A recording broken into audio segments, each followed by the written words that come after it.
കൂടുതലൊന്നും അപ്പോൾ ചോദിക്കാഞ്ഞത് ഭർത്താവ് കൂടെ ഉണ്ടായിരുന്നതുകൊണ്ടാണ്. ഞാൻ സത്യമാ പറഞ്ഞത്. ഞാനന്ന് ഫ്ലാറ്റിൽ പോയിട്ടില്ല. നിങ്ങൾ ഫ്ലാറ്റിൽ പോയിരുന്നു എന്നുള്ളതിനുള്ള എല്ലാ തെളിവുകളും എന്റെ കൈവശമുണ്ട്. ആരാ നിങ്ങളുടെ കൂടെ ഉണ്ടായിരുന്നത്? ഇത്തരം അനാവശ്യമായ ചോദ്യങ്ങൾ നിങ്ങൾ എന്നോട് ചോദിക്കരുത്. ഞാൻ ആരാണെന്ന് നിങ്ങൾക്കറിയാമല്ലോ. നിങ്ങൾ ആരാണ് എന്നുള്ളതൊന്നും എനിക്കൊരു പ്രശ്നമല്ല. എന്റെ അടുത്ത് നുണ പറഞ്ഞിട്ട് കാര്യമില്ല. ഒരാളുടെ ഉന്നം പിഴച്ചത് കൊണ്ടാണ് നിങ്ങൾ ഇപ്പോഴും ജീവിച്ചിരിക്കുന്നത്. ഇനി അയാൾക്ക് ഉന്നം പിഴയ്ക്കണമെന്നില്ല. നിങ്ങൾ ജീവിച്ചിരിക്കണമെന്ന് ഞങ്ങൾക്ക് നിർബന്ധമുണ്ട്. ഓ, താങ്ക്സ്. അടുത്തടുത്ത് 2 സ്ത്രീകളെ വെടിവെച്ചു വന്നത് നിങ്ങൾക്കറിയാമല്ലോ. അയാളുടെ അടുത്ത ഇര നിങ്ങളാണ്. നിങ്ങൾ എന്നെ പേടിപ്പിക്കൊന്നും വേണ്ട. വേണ്ടി വന്നാൽ നിങ്ങളെ തന്നെ ഞാൻ എനിക്ക് കാവൽ നിർത്തും.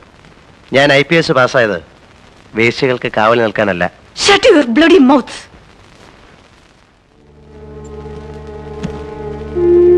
ഇതൊന്നും എന്റേതല്ല. ആണെന്ന് ഞാൻ പറഞ്ഞില്ലല്ലോ.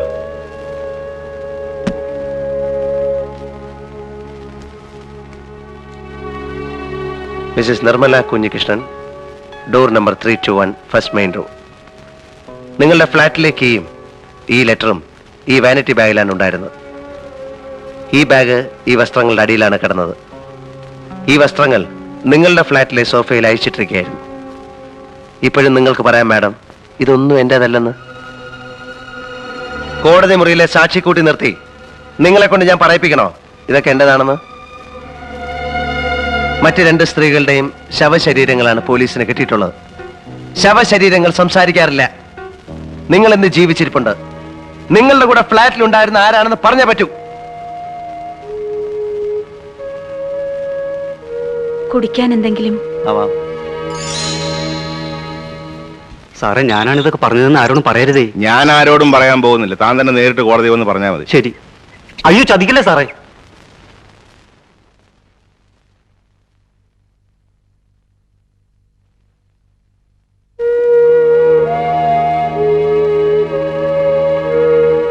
താങ്ക്സ്.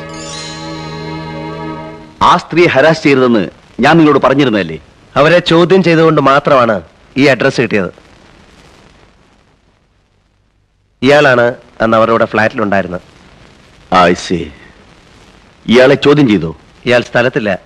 വന്നാലുടൻ എനിക്ക് ഇൻഫർമേഷൻ കിട്ടും. ഇയാളെ എനിക്കറിയാം. രാഷ്ട്രീയ വൃത്തങ്ങൾ സ്വാധീനമുള്ള ഒരു വലിയ പണച്ചാക്ക. ഒരു പക്ഷേ അയാളാണ് ഇതിന് പിറകിലുള്ളതെങ്കിൽ അയാളെ അറസ്റ്റ് ചെയ്ത് ആ സ്ത്രീയെ കൂടി കോടതി കയറ്റിയാൽ മന്ത്രിസഭ വരെ താഴെ വീഴും.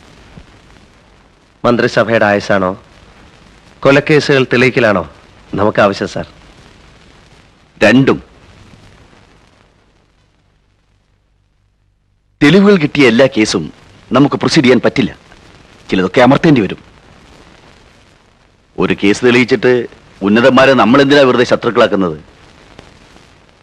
ഇത് പറയാനാ ഞാൻ ഹരിയെ വിളിപ്പിച്ചത്.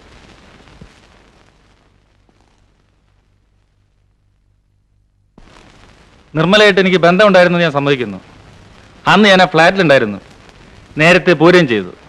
അതിനുശേഷം അവിടെ നടന്നൊന്നും എനിക്കറിയില്ല. ആരായിരിക്കും വെടിവെച്ചതെന്നാണ് നിങ്ങളുടെ ഊഹം? ആർക്കറിയാം?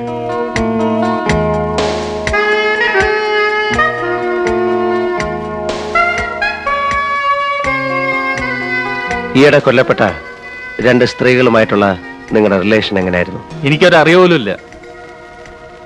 അവരുടെ ഭർത്താക്കന്മാരെയോ? അവരെയും എനിക്കറിയില്ല. ശരി, എനിക്ക് കുറച്ചുകൂടെ സംസാരിക്കാനുണ്ട്. ഓഫീസിലേക്ക് പോവാം. ഇന്ന് എനിക്ക് തീരെ സമയമില്ല.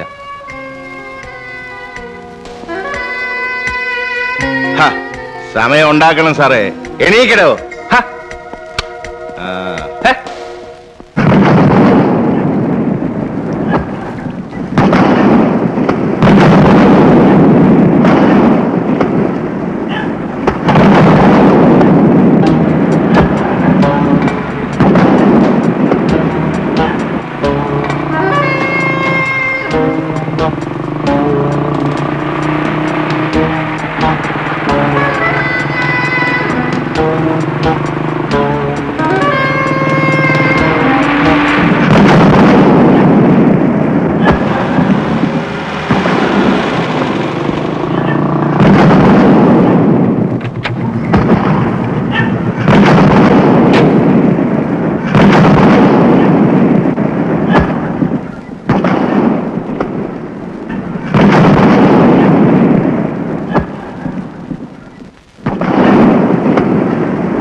സ്ത്രീ വെള്ളത്തിലുണ്ട് സാർ.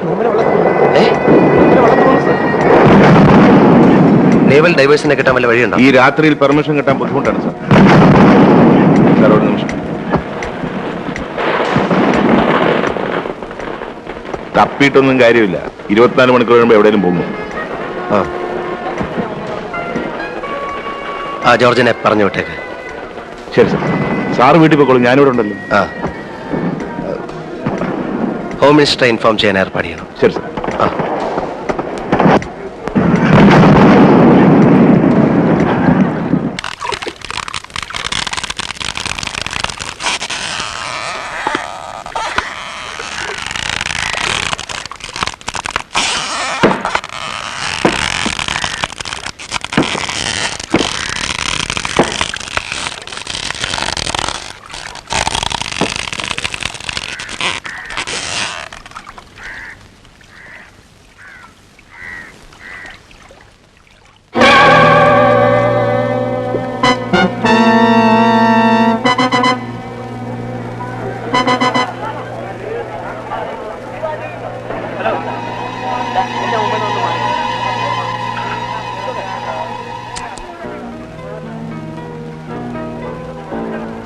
ആ ബോഡി ഒന്ന് വേണ്ട, അതെടുക്കൂ.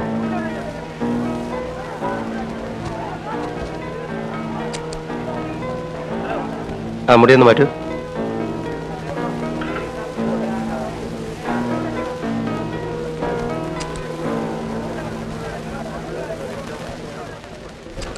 ആഭ്യന്തരമന്ത്രിയായ എന്റെ പെങ്ങളുടെ ജീവൻ പോലും രക്ഷിക്കാൻ കഴിഞ്ഞില്ലെങ്കിൽ പിന്നെ താൻ എന്തോന്ന് പോലീസാടൂ? അവളെ കൊല്ലാനുള്ള ശ്രമം നടന്ന ഉടനെ തന്നെ താൻ എന്തുകൊണ്ട് പ്രൊട്ടക്ഷൻ കൊടുത്തില്ല? പ്രൊട്ടക്ഷൻ അവർ വേണ്ടെന്ന് പറഞ്ഞു.